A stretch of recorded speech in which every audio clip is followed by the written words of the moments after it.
কোনো কিছু তৈরি করার পর উপাদানটি যদি দেখা যায় সেক্ষেত্রে আমরা মেড অফ ব্যবহার করব। For example, the door is made of wood, অর্থাৎ দরজাটি যে কাঠের তৈরি সেটি আপনি স্বচক্ষে দেখতে পাচ্ছেন। অন্যদিকে কোনো কিছু তৈরি করার পর উপাদানটি যদি দেখা না যায় সেক্ষেত্রে আমরা মেড ফ্রম ব্যবহার করব। For example, the paper is made from trees, অর্থাৎ কাগজ যে গাছ থেকে তৈরি সেটি আমরা কাগজ দেখে কিন্তু বুঝতে পারি না। কোনো বস্তু কার দ্বারা তৈরি হয়েছে তা বোঝাতে আমরা মেড বাই ব্যবহার করব। যেমন, this cake was made by my sister. কত সালে কোন বস্তু তৈরি হয়েছে বোঝাতে আমরা মেড ইন ব্যবহার করব।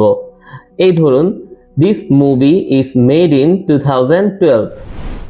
ঠিক তেমনি কোন বস্তু কোথায় বা কোন স্থানে তৈরি হয়েছে এমনটা বোঝাতেও আমরা মেড ইন ব্যবহার করব। যেমন, this watch is made in China.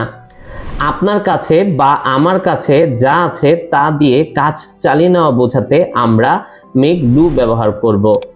যেমন, I will have to make do with this মানি, আমাকে এই টাকা নিয়েই কোনো রকমে কাজ চালিয়ে নিতে হবে।